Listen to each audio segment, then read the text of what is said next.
All right. Are we rolling? Yes.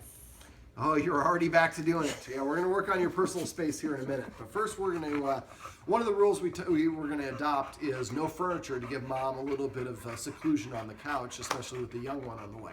So whenever we take away a furniture, which gives the dog status, I like to incorporate a dog bed at the same time.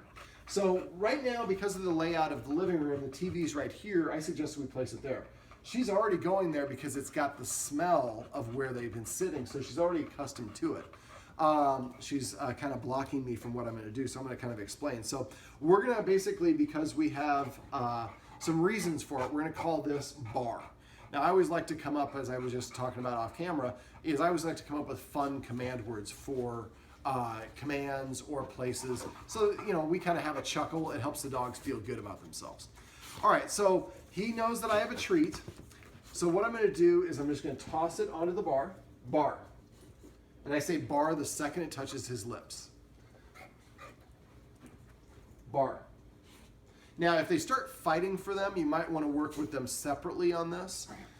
So the first I do this to entice them to go over there. Yes, we need to work on your boundaries. All right, so I'm going to do this.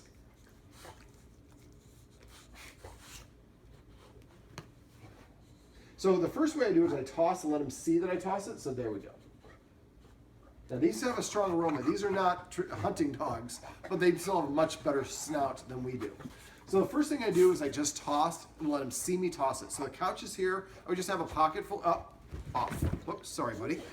And I'll remind me to tell you about the couch because I forgot to mention one little aspect. You have to hire me at home to get that little aspect of the couch trick.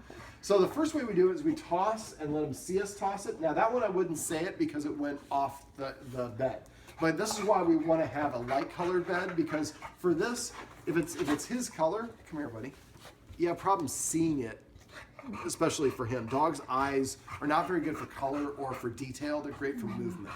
So throwing it like that is helpful. They can see it. So you do it, and just don't do a whole bunch of them in a row. Do a couple and then stop. So now we've done a couple. Now she's already starting to look there for them.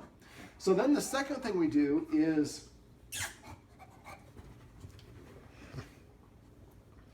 I want to distract him, and then I'm going to leave one on the bar. So there's one on there. Now this is what kills most people. They want to go point it out. That self-discovery that they get leads to confidence. There we go. So she bar. So kind of know where it is and just watch it. When you leave it there, when they're outside or in a different room, just leave one there in the middle of it, off. And then don't say anything. And when they touch it with their mouth, then we say the word bar. Sit. He's like, but I want a treat. But again, this is a good example. I mean, he just, anything excited, his energy level, or he's interested and interacting with, his energy level goes through the roof. So I think that timeout that I went through off camera is going to be something you're going to do a lot.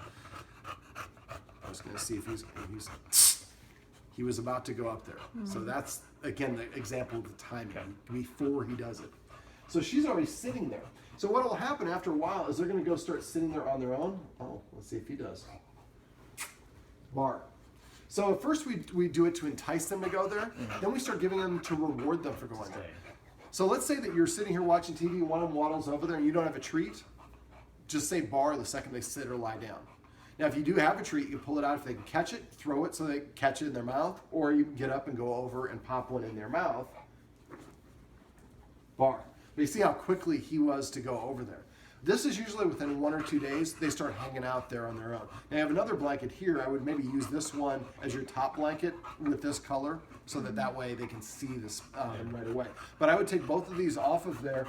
You can actually see the color of your couch because you're not hiding it from the dog's fur and from scratching.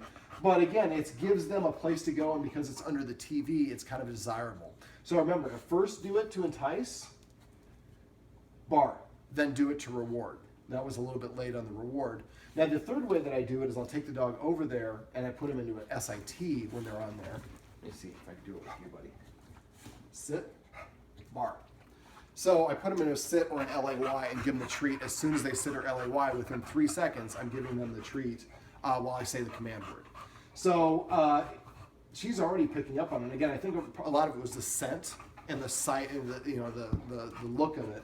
But it shouldn't take them long to start gravitating. Then you guys have your own couch again, and the dogs have their own designated place. And if he's being a pain in the butt, once you've established it, you can say bar, and he's accosting your guests. He goes over there expecting to get a treat, and we've trained him. It gives you a good way of controlling him and moving him about the room. So I would make this one bar. If you have one in your bedroom, I would make it a separate name. And I would come up with a different name for each one if you have a basement. So that way you could say bar, that means here, you say, poolside or whatever it is for the next one. And that way we can control them. So that's how we get the dogs to use the dog bed on command.